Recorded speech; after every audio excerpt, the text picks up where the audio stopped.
Hi friends, welcome to my channel. My name is Luciano and I make videos on the internet. In today's video, we are going to be talking about jump chains, one of my favorite topics to talk about. Specifically, we are going to be talking about drawbacks. But before we go anywhere else, if you are a new friend, I'm so excited to have the chance to get to know you. And if you are a returning friend, I'm so stoked that you've decided to make me a part of your day again.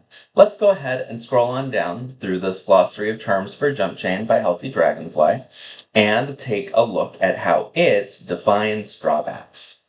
A drawback is a fiat-backed restriction which limits the jumper in exchange for additional choice points. When drawbacks directly conflict with other fiat-backed things, the drawback's effects takes precedent. Most drawbacks are limited to the jump in which they are purchased, with one of the central exceptions being chain-wide drawbacks from the Universal Drawback Supplement. Some jumps limit the number of drawbacks which can be taken within the document, or limit the choice points which can be obtained from drawbacks. Before we go anywhere else, I want to say that this is a fantastic definition. If you had this definition and nothing else, I would say that you have a pretty healthy understanding of what a drawback is. I will say that if there's one little bit that I could change, I would probably change the first sentence. Instead of saying that this is a fiat-backed restriction which limits the jumper, because that part right there implies that the nature of a drawback is to weaken a jumper somehow. I would say that a drawback is a fiat-backed challenge, which can change the jumper or change the setting in exchange for additional choice points. This broader understanding is a little bit better in my view because there are many fantastic drawbacks that don't directly touch on the jumper themselves, but rather alter the world in a significant way and make it more challenging, riskier, less pleasant, or in some other way put in something that increases the likelihood that a jump could be failed or that a jump would be challenging. So now that we have a shared understanding of what a drawback is, we're going to take a look at some drawbacks in different jumps together so that way we could think about how they would negatively affect your time in the jump and would otherwise be challenges that you have to overcome or at least endure in some meaningful capacity. We're going to start off by taking a look at the Super Mario Sunshine jump by Psycho-Anon. This is, I believe, a 4chan jump. It has some things that are indicative of both an older understanding of jump chain balance and also things that you will see more commonly in 4chan in general jumps, and none of those things are bad, but you will definitely see a noticeable difference from how this looks and feels versus how something from another community might look and feel. And now we are in the drawbacks section. So let's go ahead and take a look at the price iterations. There are three price categories. 100 points, 200 points, and 300 points, and all of them have 3 drawbacks each. Now, the 3 drawbacks each thing is a little bit interesting. There's also no generic drawbacks here. All of the drawbacks here are fully keyed to the setting, which is something that's a little nice. I don't love the 300 point tier being the highest tier, especially because these drawbacks don't really feel like they should only be priced at 300 points, but price tiers that are higher than 300 points are pretty usually not a thing that you will see on older 4chan jumps.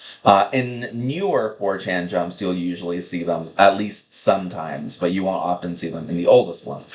So, as you can see here, these are generally priced in order of escalating difficulty and significance to the time that you're going to be spending here.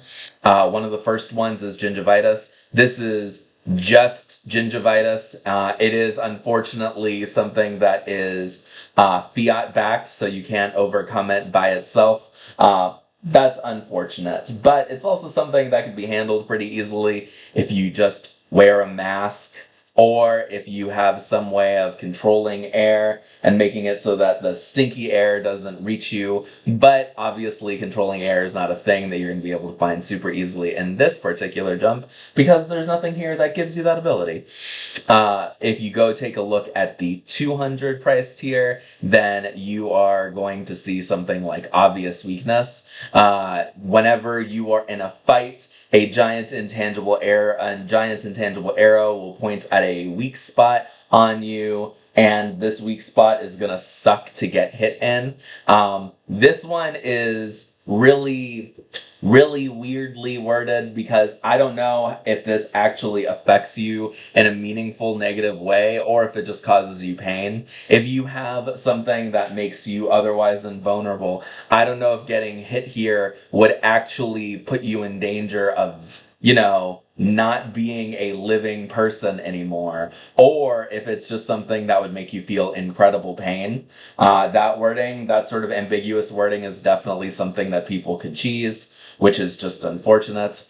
Another price tier is the 300 price tier, and this is a very interesting one that I actually really like, Yoshi's Curse. This makes it so that water is a significant weakness for you. Exposure to water can melt you as if you were a snowball and can absolutely destroy you, and you can't leave Isle Delfino, so escaping from the threat of water is nearly impossible. This even makes it so that the mountain is safer than the average beach. So that's definitely going to have a significant impact on your summertime fun time if you're coming over here as a vacation jump.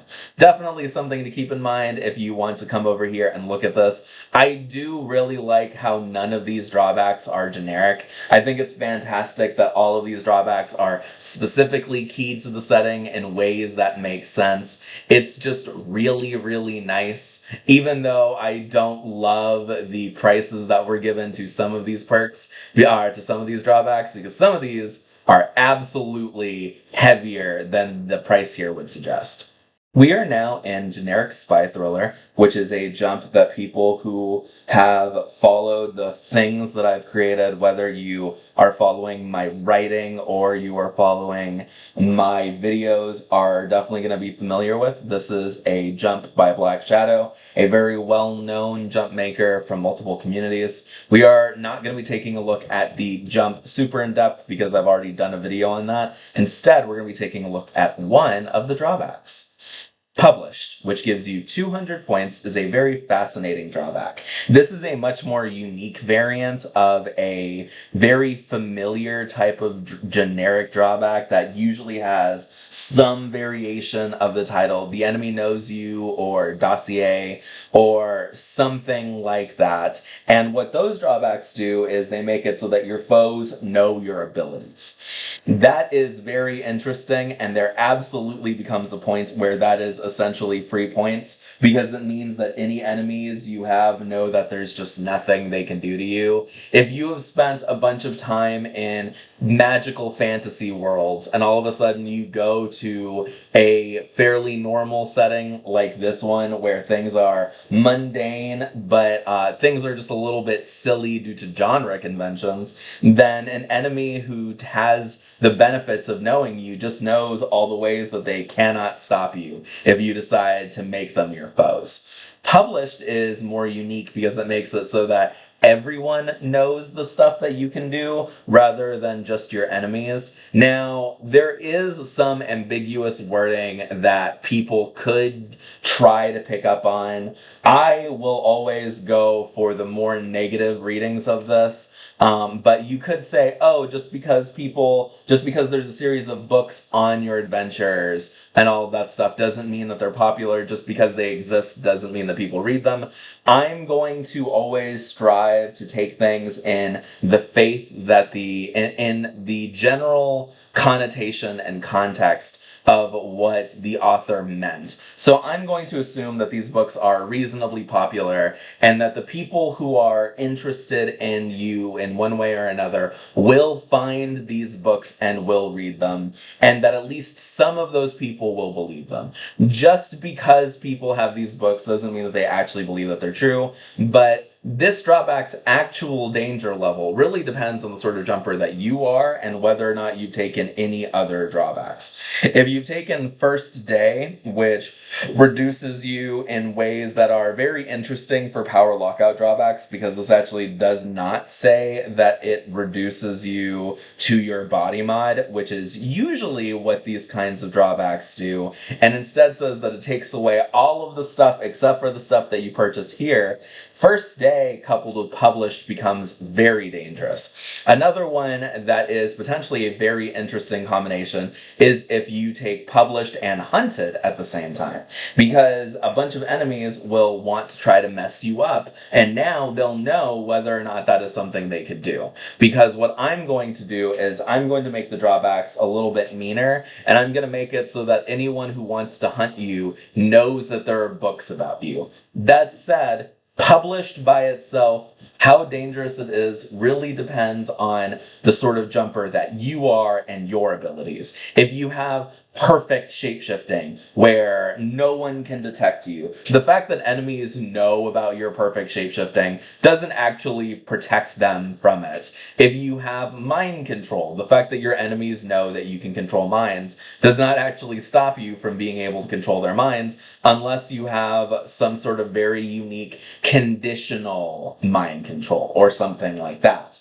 So when you're taking a drawback, there's a bunch of different factors that you need to consider, but one of the things that makes drawbacks a lot more manageable usually is the fact that drawbacks are often unable to consider how powerful you are or account for that in a meaningful way. Because something like published doesn't actually give the people who read it an advantage against you once you hit a certain level of strength. And this is the way to counter all of the enemy knows you drawbacks. Another way to counter all of the more generic versions of this drawback is usually to just not make any enemies, which is definitely something that a strong enough jumper could do in a multitude of ways. So yeah, drawbacks that are well designed are usually overcomable or manageable with a certain level of effort proportional to how expensive the drawback is. This isn't always the case, especially because there are plenty of jumps that do not have the same level of price tiers as other jumps do. Just like Super Mario Sunshine, there were only 3 categories of pricing for drawbacks in this jump. There was the 100 tier, there was the 200 tier, and then there was the 400 tier. Now, once you start to see some sort of major capstone drawback, like the next one that we're going to be looking at, you're going to start to see that some drawbacks are just really heavy, and one of the best strategies for overcoming them is having reliable out-of-context stuff to help you get through them. We're now in the jump document for Chronicle, which is a fantastic early 2010s found footage superhero movie about telekinetic teenagers. We are going to take a look at the drawbacks because if you are familiar with my work, you know that I've covered this jump extensively as well. It's one of my favorite jumps ever. I think that it's really well made, and there's a very fun drawback that people should take note of over here. This is also a very distinctive jump because of all the jumps we've covered so far. This is the first jump that has 600 points drawbacks rather than just ending at 300.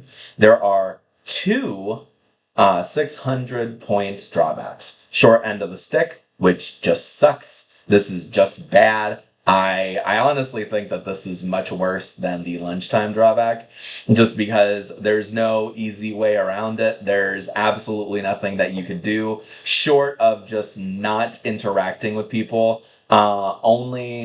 Only just leaving the place and going somewhere completely uninhabited, which is something that a jumper could probably do without even that much difficulty, and just spending a decade there would allow you to really get around this particular drawback. And even then, I have a feeling that your Jumpchain would still try to make it hit you in the face. So don't take this one. It just sucks. It's very well written in the sense that, like, oh yeah, you're definitely getting a lot of points for this. That doesn't mean that you should take it. This is a much worse drawback than lunchtime. Lunchtime makes it so that there is a unique boss enemy that has it out for you specifically, that is gunning for you from essentially the minute it first appears, which will happen 5 years into your stay here. 5 years into your stay here, a mogu, a massive omnivorous geodesic organism, will appear in a major city. It'll turn thousands of people into telekinetic drones that it controls, and it will then, after eating its fill, decide to go after you, deciding that you would make a rather yummy snack. Now, how dangerous this drawback is really depends on a number of things, but there is no silver bullet build, perk, or item in this jump that will allow you to have a guaranteed win against this baddie. If you want to deal with this the easiest way possible, the solution is probably to have some nice out-of-context powers that you can rely on that allow you to just instantly ice this baddie, which is something that is supremely doable in a jump chain. But if this is your first jump, or if you're coming here early, and I think that either having this as your first jump or coming here early is really the ideal way to experience Chronicle, then you are going to have to put your brains together. You're going to have to work, and you're going to have to figure out a way to defeat this monster. This is a very powerful foe. There is no one guaranteed outcome, no guaranteed perk that makes it so that you can absolutely handle this. You're going to have to put those points to work if you decide to take this drawback. And I really like that about this. I think it's neat that it doesn't make your 10 years here miserable. Instead, it gives you a deadline and you have a goal that you know you need to work towards. Otherwise, some bad stuff is going to happen. This is also really fun because presumably, if you just find some way to leave altogether, if the Mogu can no longer get you, it'll still make life suck on Earth. I imagine that it'll just go around doing really bad, horrifying things. So if you take this drawback, you could leave, sure, if you have the resources to do that, but it's going to make it a bad time over here. This is a fantastic example of a drawback that alters the world, rather than altering you, and does it in a way that's very interesting and challenging. I really like this. I think this is a very good boss enemy drawback. We are now taking a look at the jump for Super Mario 64. This is another familiar jump for people who have been longtime viewers and longtime readers of my work. This was the first jump in the Luciano the Jumper chain. I have also talked about it in its own video and in its own posts before. Just a fun time, but because we know it so well at this point, we're just going to take a look at the drawbacks. Specifically, we're going to take a look at one drawback that I really like called the long road. The long road is a very fun drawback that is going to encourage you to either use the in-jump method of dealing with this, or that is going to allow you to have more adventures. And what this does is it turns off the gaming convenience that is allowing you to instantly exit a level after you collect a star, or just whenever you want to exit a level and return to the castle, and instead makes the paintings one-way portals to different parts of the same continuous world. So every one of the painting portals is now a portal to a place that physically exists in the same world as Princess Peach's castle. So you could use this to instantly fast travel to a place and then be in that place and its general area for however long you want, but you can't use this to instantly get back to Peach's castle. There are a couple of different methods of dealing with this. This is definitely something that you could just deal with through brute force. You could just directly take on the challenge and just walk back or adventure back from all of the painting worlds whenever you go to them. Maybe just collect all of the stars in one go before you have to deal with coming back.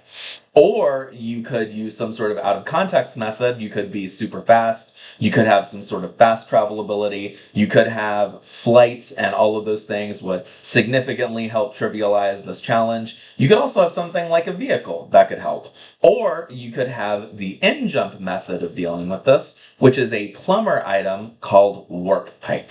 And the way that Warp Pipe works is it makes it so that there's a network of green pipes that stick out of the ground a few feet and dot the landscape. They are very handy methods of traveling from one place to another.